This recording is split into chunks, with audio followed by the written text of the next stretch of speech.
오늘 하나님 말씀은 신약성경 사도행전 제16장입니다. 사도행전 16장 1절부터 32절까지입니다. 신약성경 216페이지입니다. 제가 봉독해 드립니다. 이르되 주 예수를 믿으라.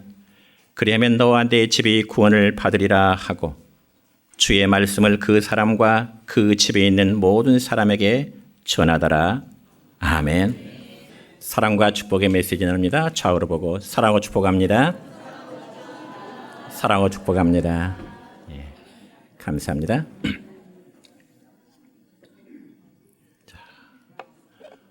오늘은 신약성경 사도행전 16장 31절과 32절에 있는 말씀을 중심해서 왜 예수님을 믿어야 할까라는 제목으로 말씀을 선포하고자 합니다. 여러분, 오늘 우리 교회는 새생명 초청 전도 축제로 지키는 그러한 주일 예배를 드리고 있습니다. 그래서 우리는 지난 한 달 동안 임금 불악의 회관이라든지 혹은 가정을 여러 차례 방문하면서 전도하기에 힘써왔습니다. 그 결과 오늘 이렇게 많은 분들이 함께 예배에 참여해 주심에 대해서 본교회는 여러분을 환영하며 또한 축복합니다. 그래서 저는 다른 주일보다 오늘은 어떤 설교를 할까 많은 고심과 기도로 준비해 왔습니다.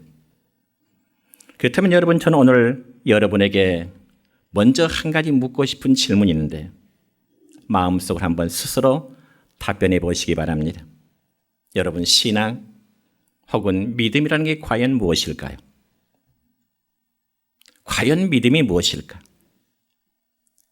이에 대해서 대부분의 사람들의 생각은 믿음의 개념이란 비록 눈에 보이지 않지만은 어떤 대상자를 절대로 신뢰하면서 의지하고자 하는 그런 행위를 믿음이라고 생각할 것입니다.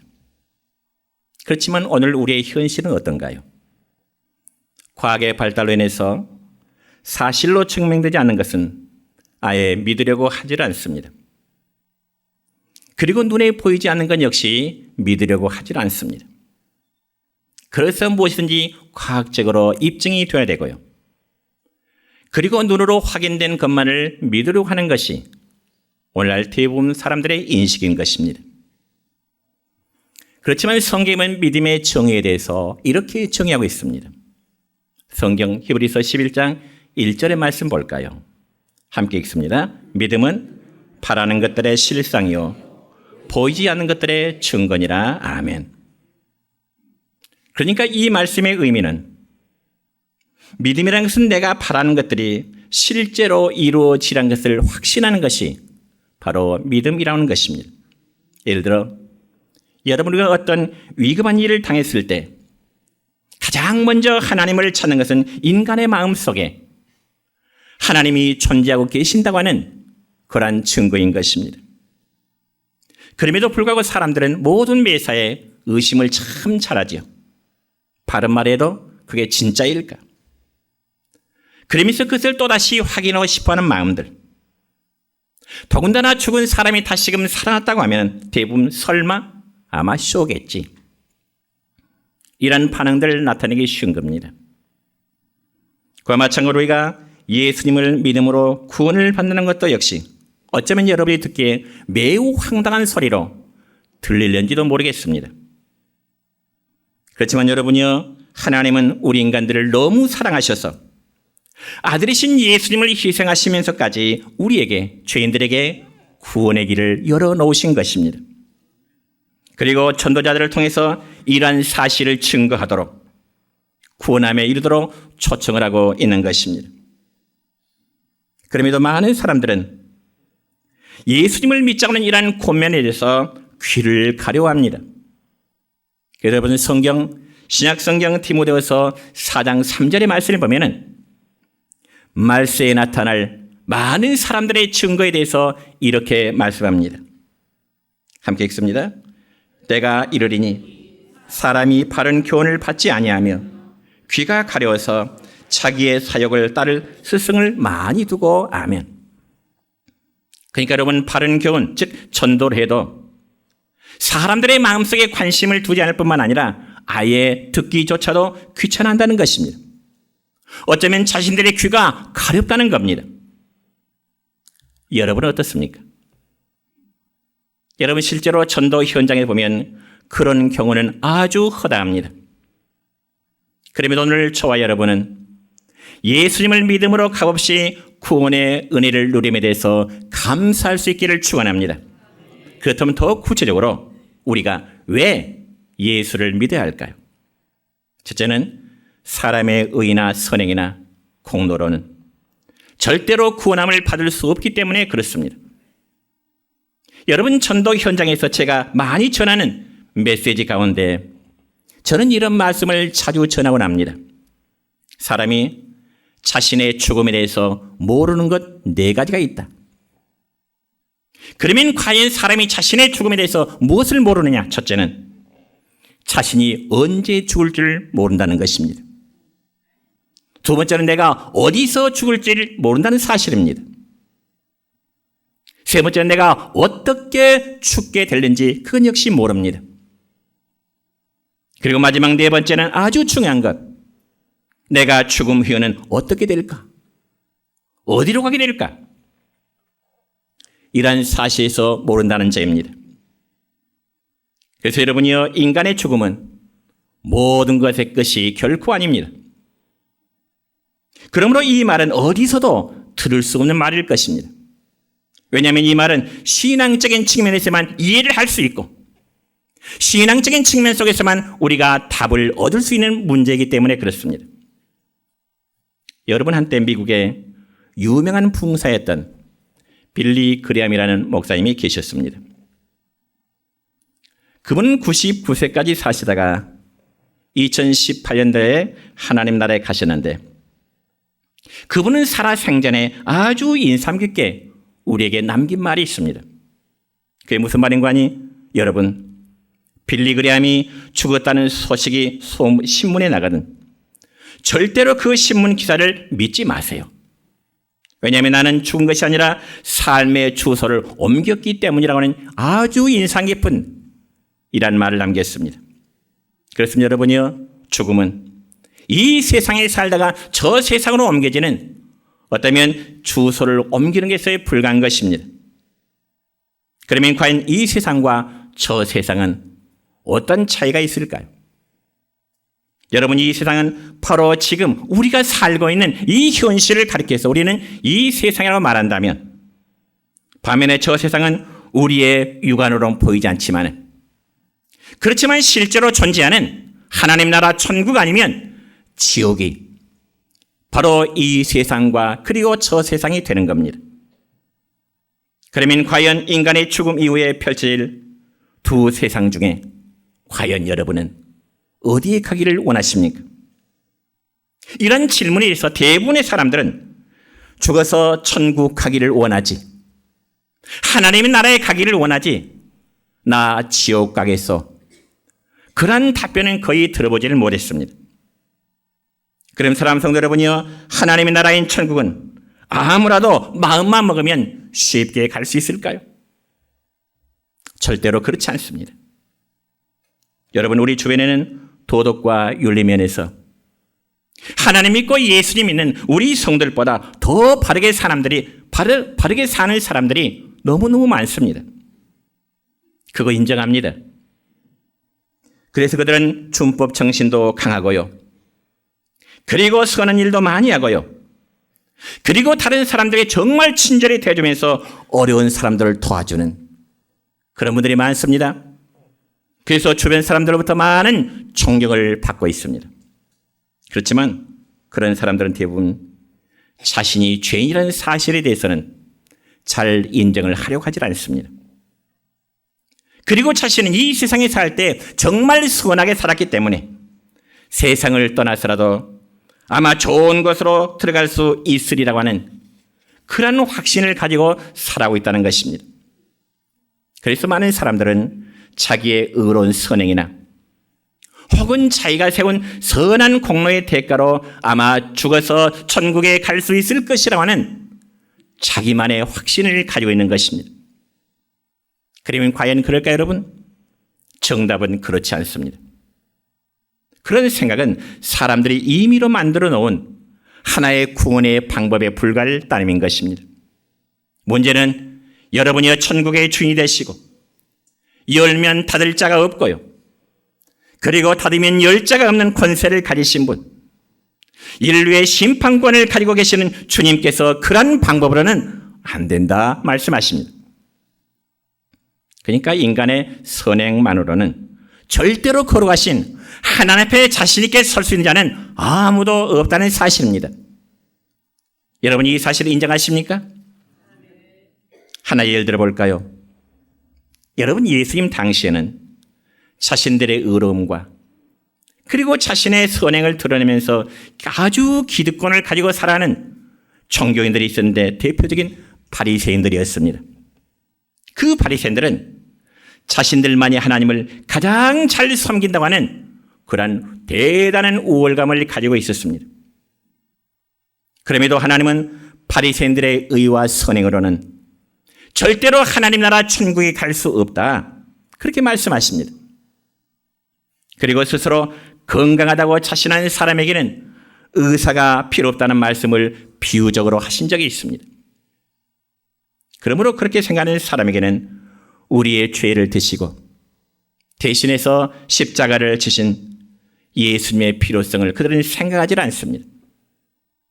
그리고 자신들은 절대로 죄인이 아니기 때문에 예수님이 없어도 죽어서 좋은 세상, 아니 하나님의 나라에 갈 수 있다는 자신감을 가지고 있는 거죠. 그렇지만 여러분, 하나 앞에 선한 행실로 인해서 의롭게 된 사람은 아무도 없습니다. 그에 대한 성경 말씀 볼까요?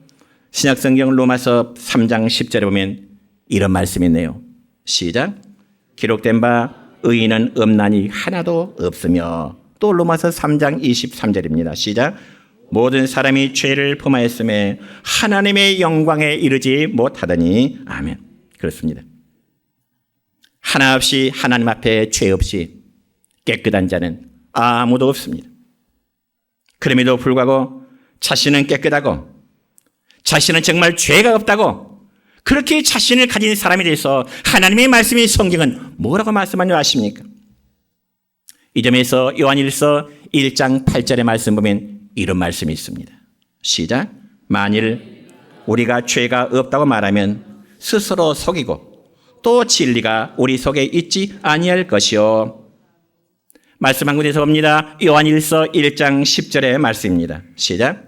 만일 우리가 범죄하지 아니하였다 하면 하나님을 거짓말하는 이로 만드는 것이니 또한 그의 말씀이 우리 속에 있지 아니하니라. 아멘. 혹시 여러분 어떻습니까? 여러분 스스로 하나 앞에 나는 죄인이라는 사실을 고백할 수 있으신가요? 그럼에도 나는 죄가 없다고 정말 주장한다면 성경 말씀을 보니까 스스로를 속이는 것이라. 자신에게 죄가 없다고 하는 것은 자기 스스로의 양심을 속인다. 성경은 그렇게 말씀하고 있습니다. 그래서 예수님께서 말씀하시기를 나는 의인을 부르는 것이 아니라 죄인을 부르러 왔노라, 그렇게 말씀하십니다. 하나님이 예수님을 이 세상에 보내시면 모든 사람의 죄가 전혀 없다면 굳이 예수님을 이 세상에 보내실 필요가 없습니다. 그리고 그 예수님을 믿을 필요가 없습니다. 그럼에도 주님이 말씀하시기를 내가 이 세상에 온 것은 죄 없이 깨끗한 의로운 자를 부르기 위해서 온 것이 아니라 죄인을 부르러 왔노라. 그 죄인 중에 죄가 포함되고 여러분 개인이 다 포함되어 있습니다. 믿습니까? 왜냐하면 여러분 의인은 자기의 의로서는 구원을 받을 수 있다고 믿기 때문에 예수님이 필요 없다고 생각해요. 나는 의로우니까. 그렇지만 자신이 죄인이라고 인정하는 사람만이 나의 죄를 대신해서 형벌을 받으신 그 예수님의 필요성을 느끼게 되는 것입니다. 여러분, 프랑스의 사상가인 이 파스칼이라는 사람이 있었는데요. 그는 아주 의미 있는 이런 말을 합니다. 사람은 모두 다 죄인으로서 이 땅에는 두 종류의 죄인이 존재한다. 이 세상은 두 종류의 죄인. 하나는 자신이 죄인이면서도 죄인인 줄 전혀 모르고 살아가는 사람. 또 하나는 자신이 죄인임을 인정하는 죄인. 그러면서 자신이 죄인이면서도 죄인인 줄 모르는 사람은 아마도 희망이 없는 죄인이라. 반면에 여러분, 자신이 죄인임을 인정하는 죄인이야말로 희망이 있는 죄인이라고 정의했습니다. 그렇습니다. 그렇다면 과연 여러분은 어느 편에 해당한다고 생각하신가요? 내가 죄인이라고 인정하는 사람만이 구원받을 소망이 있음을 여러분 믿으시기를 축원합니다. 그래서 하나님이 인정하는 의인은 우리 행실이 깨끗한 것이 아니라 도덕적으로나 윤리적으로 부족해도 오직 믿음으로 사는 사람만이 하나님 앞에서는 의인된 사실을 여러분 믿으시길 바랍니다. 그래서 구약성경 하박국서 2장 4절의 말씀 보면 이런 말씀이 있습니다. 시작. 의인은 그의 믿음으로 말미암아 살리라. 아멘. 의인은 믿음으로 말미암아 산다. 이 말씀을 바꾸면 믿음으로 사는 사람은 죄인이 아니라 의인이라는 영광을 얻게 되는 것입니다. 뿐만 아니라 우리가 신약성경 갈라디아서 3장 11절의 말씀 볼까요? 시작. 하나님 앞에서 아무도 율법으로 말미암아 의롭게 되지 못할 것이 분명하니 이는 의인은 믿음으로 말미암아 살리라 하였음이라. 아멘. 여러분, 죄인이 의인이 되는 길은 우리가 선한 행동을 많이 해서 이루어진 것이 아니라 오직 예수님만 믿음을 통해서만 이루어진다는 사실을 믿으시길 바랍니다. 그리고 우리가 예수님을 믿어야 죄 용서함이 이루어지고 구원도 예수님을 믿음으로만 이루어지는 사실을 여러분 믿으시기를 축원합니다. 두 번째, 우리가 예수님을 믿어야 할 이유는 예수님은 하나님이 예비하신 유일한 구원의 길이 되기 때문에 그렇습니다. 여러분, 사람이라면 어느 누구나 죄 용서함을 받지 않고서는 절대로 하나님 나라인 천국에 임할 수가 없습니다.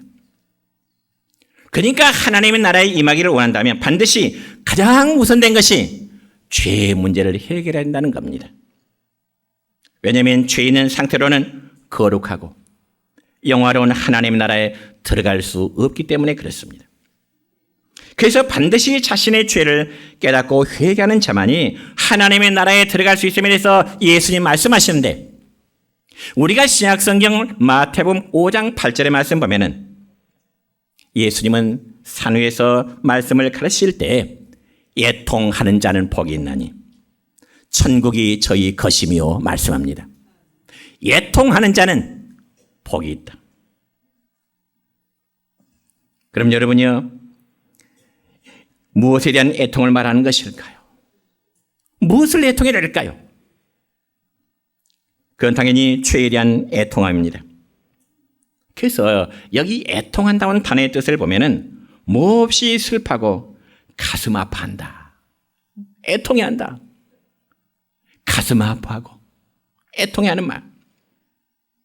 한마디로 말할 수 있는 죄에 대한 마음의 아픔을 의미합니다. 자신의 죄에 대한 마음의 아픔. 그렇지만 여러분, 우리 주변엔 죄를 짓고도 너무 뻔뻔하게 있다면 그런 양심이 마비된 상태입니다. 우리의 마음이 굳어버리고 양심이 마비되어 버리면 자기의 죄에 대한 행위에 대해서도 아픔을 몰라요. 애통하는 마음을 느끼지는 못해요. 그러므로 예수님 말씀하시는 걸 보면 자신이 저지른 죄에 대한 아픔으로 애통하는 자가 정말 복이 있다 말씀하십니다. 이런 관점에 볼 때 여러분, 죄 중에 가장 큰 죄는 불신앙의 죄가 되는 겁니다. 우리 한번 따서 해볼까요? 죄 중에 가장 큰 죄는 불신앙의 죄이다. 여러분, 사람이 살인죄를 짓고 간음죄를 짓고 더 악한 죄를 진다 할지라도 정말 가슴을 찢고 애통하는 자에게는 희망이 있습니다. 소망이 있습니다.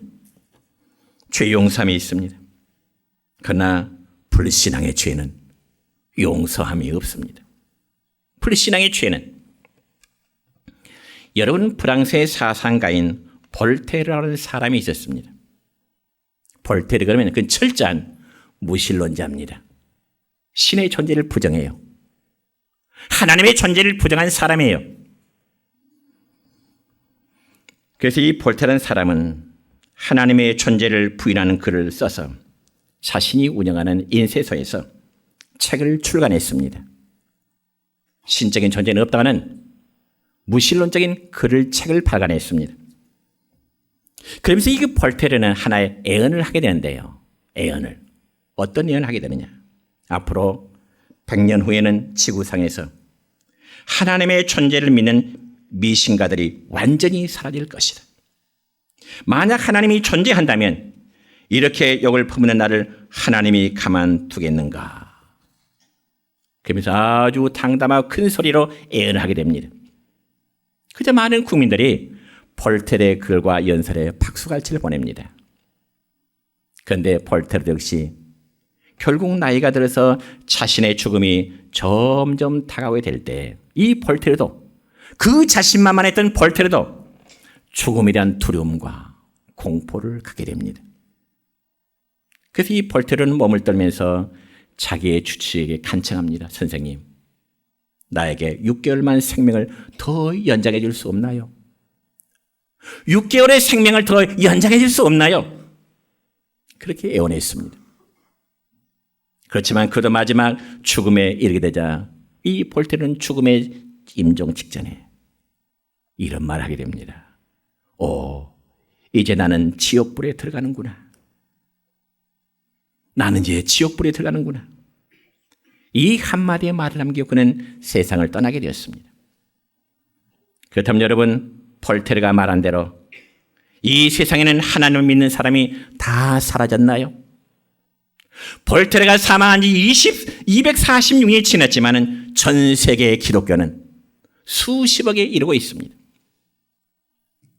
그리고 아이러니컬하게도 볼테르가 운영하던 그 인쇄소에서는 지금 성경을 찍어내고 있는 그런 공장이 되었답니다.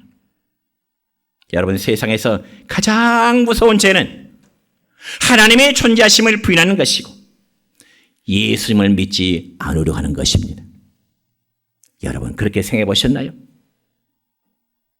우리 흔히 죄라고 하면 행실이 바르지 못한 그저 나쁜 행동을 말하지만은 하나님 앞에서의 죄란 하나님을 하나님으로, 하나님을 아버지로 믿지 않는 죄인 것입니다. 그리고 예수님이 나의 구원자라는 사실을 믿지 않는 것이 죄인 겁니다. 그래서 하나님은 아들 대신 예수님을 이 세상에 보내셨고요. 죄인이 하나님과 화목할 수 있는 그 길을 이제 마련해 놓으신 것입니다. 그래서 신약성경 요한복음 1장 1절로 3절까지 말씀 보면 사도 요한은 예수님에 대해서 이렇게 증언하고 있습니다. 함께 읽습니다. 태초에 말씀이 계시니라. 이 말씀이 하나님과 함께 계셨으니 이 말씀은 곧 하나님이시니라. 그가 태초에 하나님과 함께 계셨고 만물이 그로 말미암아 지은 바 되었으니 지은 것이 하나도 그가 없이는 된 것이 없느니라. 아멘. 그러니까 사도 요한은 예수님에서 증언할 때 예수님은 만물을 창조하신 성자 하나님이라고 증언하고 있습니다. 다시 말하면 하나님이 사람의 몸을 입고 오신 그분이 바로 예수님이라는 사실입니다. 말씀이 육신이 졌다 말은 하나님의 거룩한 존재가, 하나님의 본체가 사람의 형태를 갖추시고 우리 가운데 오셨는데 그 이름으로 예수님이심을 여러분 믿으시기를 축원합니다. 그래서 예수님은 처녀인 마리아의 몸을 빌려서 인간의 몸을 입고 오셨습니다. 그래서 예수님의 탄생을 성육신하셨다 그렇게 표현합니다. 그러므로 예수님도 인간의 몸을 입으셨기 때문에 우리와 같이 음식을 먹지 않으면 예수님도 시장하셨고요. 예수님도 일을 많이 하시면 예수님 피곤하시고 다 한마디로 인간이 누릴 수 있는 희노애락을 우리 주님도 다 누리셨습니다. 그렇지만 인간이 되신 그 예수님은 우리와는 달리 죄가 없으신 분이십니다. 이에 대해서 신약성경 히브리서 4장 15절에 보면은 이렇게 증언합니다. 시작. 우리에게 있는 대제사장은 우리의 연약함을 동정하지 못하실 이가 아니요 모든 일에 우리와 똑같이 시험을 받으시니로되 죄는 없으시니라. 아멘. 여러분, 예수님 안에는 참 하나님의 성품과 참 인간의 성품이 있습니다. 그러니까 예수님은 하나님이시면서도 또한 완전한 사람이십니다. 그런데 그 예수님이 세상 죄를 지고 십자가에 달리셔서 화목제물이 되어주셔서 못 박혀 주신 겁니다. 여러분, 이 점에서 베드로 사도는 베드로전서 3장 18절의 말씀 보면은 이렇게 증언하고 있습니다. 시작. 그리스도께서도 단번에 죄를 위하여 죽으사 의인으로서 불의한 자를 대신하셨으니 이는 우리를 하나님 앞으로 인도하려 하심이라. 아멘. 여러분, 예수님이 십자가에서의 죽으심은 불의한 죄인의 죄값을 대신 치르신 사랑의 희생하신 사건입니다. 그 결국 우리는 예수님의 십자가 사랑 안에서 하나님과 내가 화목하게 되었고요. 또 이웃과 내가 진정으로 화목하게 될 수 있었습니다. 그럼 우리는 여기서 중요한 사실 한 가지를 우리는 꼭 알아야 되는데요. 그게 무엇인가 하니 하나님께서 창세전에 택하신 사람과 그리고 택함을 받지 못한 사람의 차이는 택함을 받는 자는요 반드시 마지막 순간이라도 예수님을 믿고 죽는다는 사실입니다. 그래서 여러분 신약성경 사도행전 13장 48절의 말씀 보면 이런 말씀이 있어요. 시작. 영생을 주시기로 작정된 자는 다 믿더라. 아멘. 여러분, 천국에서 영생 복락을 누릴 사람들, 다시 말해서 택함받은 사람들은 이전까지는 믿음의 생활을 하지 않았다 할지라도 죽기 전에는 반드시 하나님께서 그 마음속에 믿음을 주신다는 말이죠. 하나님을 아버지로 고백하게 된다는 말씀이죠. 예수님은 자신의 구원자 되심을 고백하게 된다는 말씀입니다. 이 말씀은 오늘 처음 우리 교회에 전도를 받아 나오신 여러분들에게도 해당됩니다. 여러분이 어제까지 하나님을 모르고 예수님을 믿지 않았다 할지라도 괜찮습니다. 어제까지 하나님 믿지 않고 어제까지 예수님 믿지 않아도 괜찮아요. 그러나 오늘 지금 이 순간 하나님이 여러분이 아버지 되심을 고백하시길 바랍니다. 예수님이 저와 여러분의 모든 구원자이심을 마음속으로 믿고 그분을 영접하시길 바랍니다. 여러분, 우리가 믿는 하나님은 참으로 은혜가 풍성하신 하나님이십니다. 그래서 그 하나님은 이 세상 모든 사람들에게 주시는 은혜, 한마디로 일반 은혜로서 피를 주시고 햇빛을 주시고 그리고 공기를 동일하게 주십니다. 그래서 사람이 열심히 노력한 대로 소득을 얻게 주신 은혜는 누구나 받을 수 있는 일반적인 은혜 혹은 보통의 은혜라 그렇게 말합니다.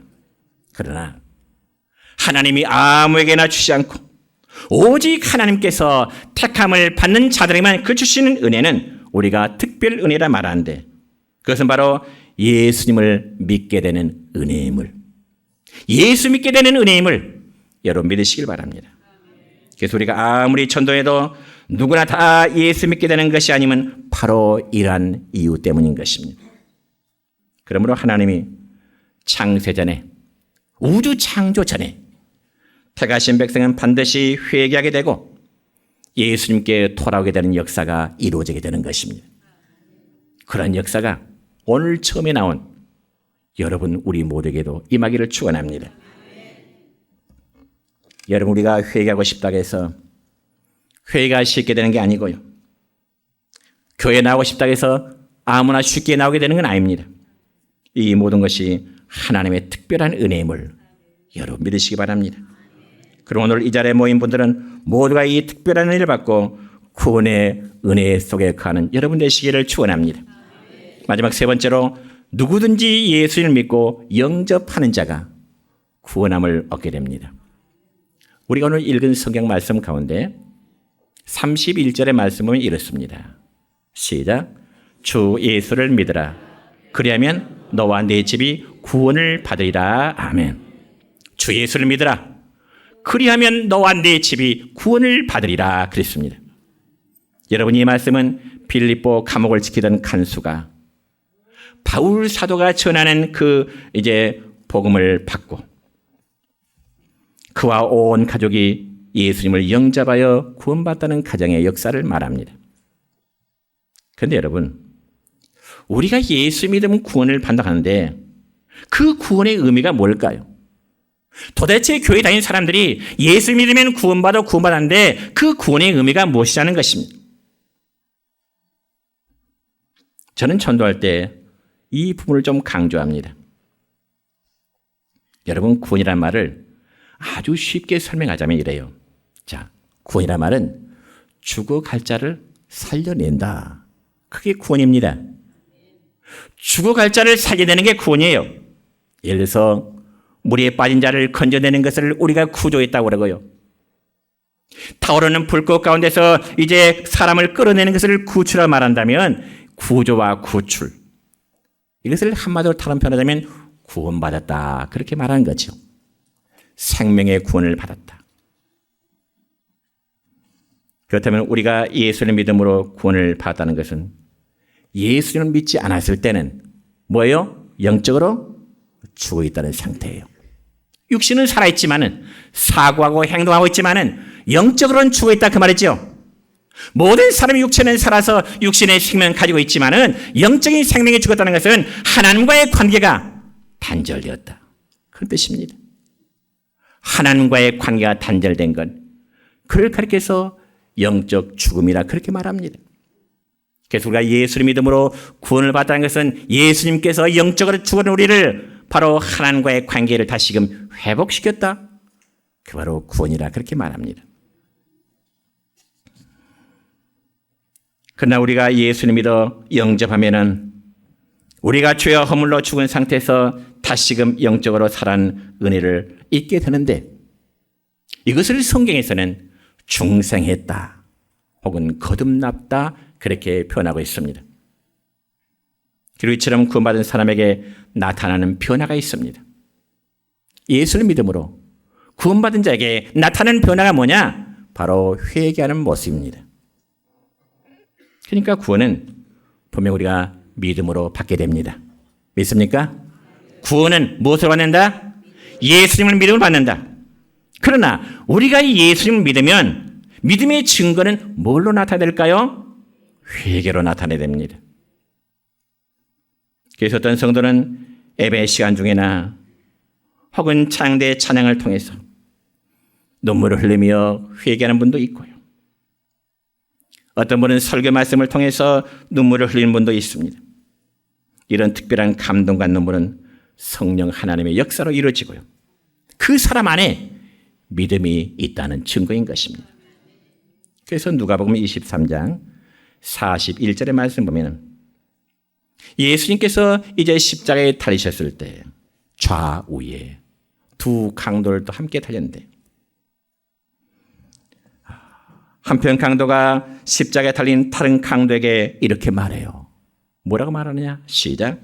우리는 우리의 행한 일에 상당한 봉을 받는 것이니 이에 당연하거니와 이 사람이 한 것은 옳지 않은 것이 없느니라. 아멘. 즉 이 말은 자신은 강도의 행위로 인해서 마땅히 죽어야 될 그 죄인임을 인정하는 거예요. 한편 강도는. 그리고 그 죄 때문에 십자가에 못 박혀 죽는 것이 너무나 당연하다고 인정하고 있습니다. 그러니 한편 강도는, 또 다른 강변은 자신의 죄에 대한 인정과 함께 회개한 후에 자신의 영혼을 주님께 마지막으로 또 맡기게 됩니다. 그래서 요한일서 1장 9절의 말씀 보면 이런 말씀이 있습니다. 시작. 만일 우리가 우리 죄를 자백하면 그는 미쁘시고 의로우사 우리 죄를 사하시며 우리를 모든 불에서 깨끗하게 하실 것이요. 아멘. 여러분 이 말씀 믿으시기 바랍니다. 우리가 우리 죄를 자백하면, 우리의 죄를 회개하면 하나님은 의로우시기 때문에 우리의 죄를 용서하신다고 말씀하십니다. 우리의 모든 불의함에서 깨끗함을 얻게 될 것이라고 말씀하십니다. 이처럼 자기 자신의 죄를 인정하는 사람, 솔직하게 자백하는 사람은 하나님께서 죄를 사해 주시며 깨끗하게 해 주심을 믿으시길 바랍니다. 그리고 여러분, 우리가 예수님을 바로 믿으면 사람이 변화되어집니다. 예수님을 바르게 믿으면 사람이 변화되질 수밖에 없습니다. 성경에 보면 강도뿐만 아니라 예수님을 잘 믿고 따르는 사람들 중에 막달라 마리아처럼, 이 막달라 마리아는 과거에 7 귀신이 들렸던 여인이었습니다. 7 귀신. 여러분이 생각해 보세요. 귀신이 하나만 들어가도 실성한 사람이 되는데 7 귀신이 들어갔으니 얼마나 그 정도가 심했겠습니까? 한마디로 완전히 미쳐서 사람 취급을 받지 못했을 것입니다.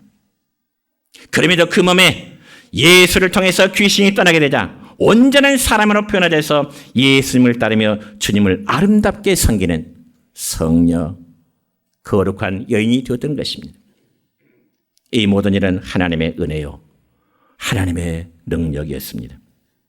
그래서 고린도후서 5장 17절의 말씀 보면 이런 말씀이 있습니다. 시작. 그런즉 누구든지 그리스도 안에 있으면 새로운 피조물이라, 이전 것은 지나갔으니 보라 새 것이 되었도다. 그리스도 안에 있으면, 이 말은 예수님을 믿으면 새로운 피조물이라, 새로 지어짐을 받는 존재라. 그래서 이전 것은 지나갔으니, 우리가 예수 믿기 전에 옛 사람은 다 흘러 지나갔으니 보라 새 것이 되었도다.